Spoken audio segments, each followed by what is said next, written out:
আজকের যে ক্লাসটা আমরা করব সেটা হলো ফ্রেজাল ভার্বস বা গ্রুপ ভার্বস। আজকে যে ক্লাসটা হবে সেটা হচ্ছে ফ্রেজাল ভার্বস বা গ্রুপ ভার্বস। তাহলে প্রথমে আমরা জেনে নিই ছোট করে যে ফ্রেজাল ভার্বস বা গ্রুপ ভার্বস কাকে বলে। তো যখন ভার্বের সঙ্গে যদি একটা অ্যাডভার্ব কিংবা ভার্বের সঙ্গে যদি একটা প্রিপোজিশন যুক্ত হয়, কি বললাম, ভার্বের সঙ্গে যদি একটা অ্যাডভার্ব কিংবা ভার্বের সঙ্গে যদি প্রিপোজিশন যুক্ত হয়, সেই যুক্ত হওয়ার পর যদি সেই ওয়ার্ডটার মিনিংটা পাল্টে যায় বা নতুন একটা অর্থের ওয়ার্ড তৈরি হয়, তখন তাকে ফ্রেজাল ভার্বস বলে। যেমন একটা উদাহরণ যদি দেখি আমরা, ধরো বললাম আমরা গেট। গেট একটা ভার্ব, গেট মানে হলো পাওয়া, ঠিক আছে? তো এর সঙ্গে যদি আমরা একটা অ্যাডভার্ব যোগ করে দিই, কি অ্যাডভার্ব যোগ করলাম? ধরো আপ। তাহলে গেট একটা ভার্ব যেটা মানে হচ্ছে পাওয়া, এরপরে একটা এর সঙ্গে একটা অ্যাডভার্ব যোগ করে দিলাম আপ, ঠিক আছে? তো এই আপ, এই অ্যাডভার্বটা যখন যুক্ত হয়ে গেল তখন এটা একসঙ্গে হলো গেট আপ। এটা তখন হলো গেট আপ। এই যে গেট আপ শব্দটা পেলাম, এর মানে হচ্ছে ওঠা, রাইজ। এর মানে হলো রাইজ, ঠিক আছে? তাহলে গেট একটা ভার্ব যার সঙ্গে একটা অ্যাডভার্ব যোগ করলাম আপ, এবং যে নতুন শব্দটা পেলাম গেট আপ, সেই শব্দটার মানে কিন্তু আর ভার্বের যে অর্থ, অর্থাৎ গেট মানে পাওয়া, তখন আর পাওয়া রইল না, তখন একটা নতুন ধরনের বা নতুন মিনিং এর একটা ওয়ার্ড পেলাম গেট আপ, যার মানে হচ্ছে রাইজ, ওঠা। এরপর যদি দেখি আমি ভার্ব লিখলাম, দেখো লুক। লুক মানে হচ্ছে দেখা, লুক মানে দেখা, আমরা জানি সবাই। এর সঙ্গে একটা প্রিপোজিশন দিলাম ধরো আফটার, ঠিক আছে? তখন যে শব্দটা হয়ে গেল সেটা দাঁড়ালো কি? Look after. তাহলে লুক একটা ভার্ব, তার সঙ্গে একটা প্রিপোজিশন যোগ করলাম আফটার, দিয়ে একটা নতুন শব্দ তৈরি হয়ে গেল লুক আফটার। এবং তখন এর যে অর্থটা দাঁড়াচ্ছে, সেই অর্থটা কিন্তু লুক মানে দেখা, এটা কিন্তু দাঁড়াচ্ছে না। লুক মানে দেখা, কিন্তু লুক আফটার মানে হচ্ছে দেখভাল করা, দেখাশোনা করা, দেখভাল করা, টেক কেয়ার, ঠিক আছে? যত্ন নেওয়া। তাহলে লুক আফটার বা গেট আপ, এই দুটো এক্সাম্পল দিয়ে আমরা বুঝতে পারলাম যে ফ্রেজাল ভার্ব কাকে বলে। না, যখন একটা ভার্বের সঙ্গে যখন একটা অ্যাডভার্ব বা একটা ভার্বের সঙ্গে একটা প্রিপোজিশন যুক্ত হয় এবং যুক্ত হওয়ার পর যে শব্দটা পাই সেটা একটা নতুন শব্দ তৈরি হয়, যার অর্থটা একটা নতুন অর্থ, তখন তাকে বলা হয় ফ্রেজাল ভার্বস। এবার আমরা বেশ কিছু ফ্রেজাল ভার্বস দেখব, যদিও একটা ক্লাসে হবে না, তবে আমরা একটা ক্লাসে কিছু ফ্রেজাল ভার্বস দেখব এবং এর মিনিং গুলো তোমাদেরকে জানতে হবে। এগুলো খুব ইম্পর্টেন্ট ফ্রেজাল ভার্বস। যেমন ধরো, এক নাম্বার বলেছি his health broke down through overwork. কি বললাম?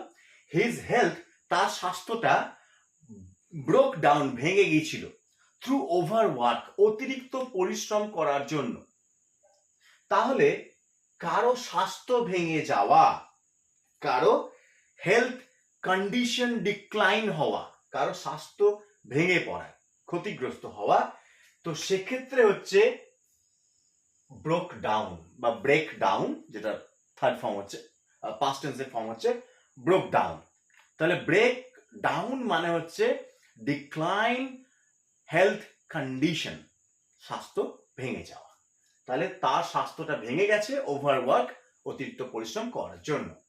এরপর দেখো cholera, 2 number, cholera has broken out there, সেখানে কলেরা ছড়িয়ে পড়েছে। তো আমি যেরকম বললাম, দেখো যে ব্রেকের সঙ্গে, ব্রেক মানে ভাঙা, তার সঙ্গে একটা আমি যদি প্রিপোজিশন যোগ করে দিই বা অ্যাডভার্ব যোগ করে দিই, মানেটা পাল্টে যাচ্ছে। যেমন হচ্ছে ব্রেক আউট মানে হচ্ছে স্প্রেড, ছড়িয়ে পড়া। তাহলে স্প্রেড, ব্রেক আউট মানে হচ্ছে স্প্রেড, ছড়িয়ে পড়া।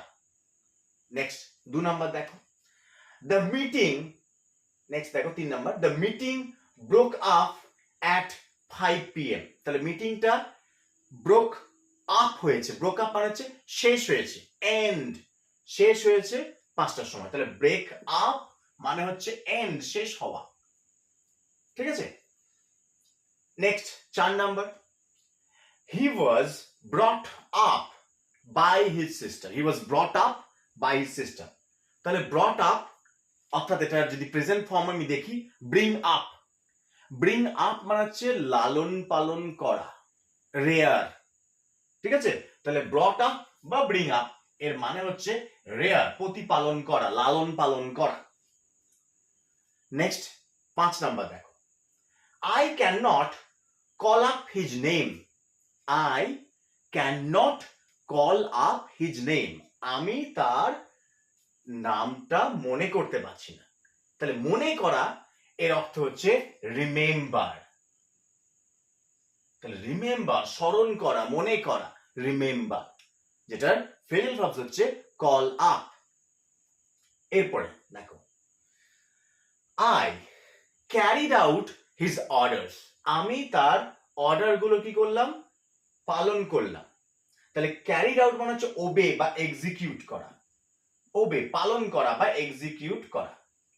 তাহলে ক্যারি আউট মানে হচ্ছে ওবে বা তোমার এক্সিকিউট করা, অর্থাৎ পালন করা। আবার যদি আমি ক্যারি অন, ক্যারি অন মানে হচ্ছে কন্টিনিউ, কোনো কাজকে চালিয়ে যাওয়া, কন্টিনিউ। তাহলে ক্যারিড আউট মানে হচ্ছে ওবে বা এক্সিকিউট করা। নেক্সট দেখো 7 number, I never came across a brave boy. আমি কখনো ব্রেভ বয় কে দেখিনি। তাহলে কেম অ্যাক্রস মানে হচ্ছে দেখা হওয়া, মিট। ঠিক আছে। তাহলে এই মিট মানে হচ্ছে দেখা হওয়া, হচ্ছে কেম অ্যাক্রস। ঠিক আছে। এরপরে দেখো, how did this come about. How did this come about. তাহলে কাম অ্যাবাউট এই প্রেজেন্ট ভার্বটার মানে হচ্ছে happened. Happen, cause to happen, কি করে ঘটলো, ঘটা, হ্যাপেন। তাহলে কাম অ্যাবাউট মানে হচ্ছে হ্যাপেন, ঘটা। নেক্সট দেখো, খুব ইম্পর্টেন্ট 9 এবং 10 দেখো, the function come off yesterday, O F F আছে দেখো একটা। তারপরটা দেখো, he comes of, O F of আছে, সিঙ্গেল একটা এফ আছে আর এটাতে ডবল এফ আছে।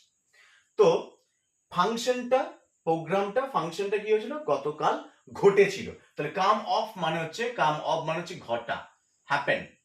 ঠিক আছে। কাম অফ মানে হচ্ছে ওএফএফ, অফ এটা মানে হচ্ছে ঘটা। ঠিক আছে।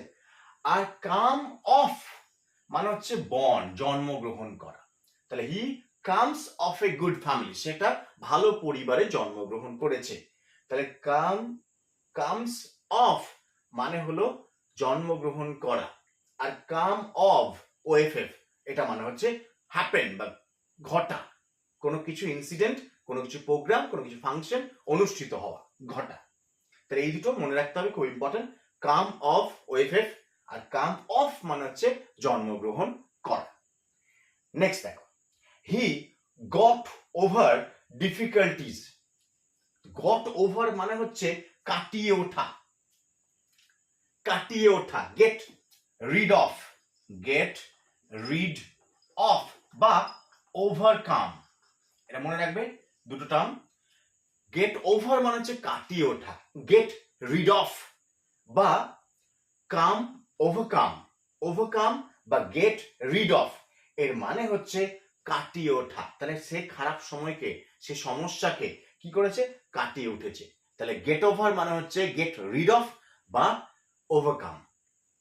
নেক্সট দেখো, হি গেভ আপ স্টাডিজ।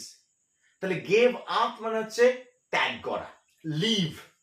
তাহলে গিভ আপ এর তোমার যদি প্রেজেন্ট ফর্ম বলি, গিভ আপ এটা মানে হচ্ছে লিভ। আর যদি গেভ আপ হয় তাহলে লেফট হয়ে যাবে।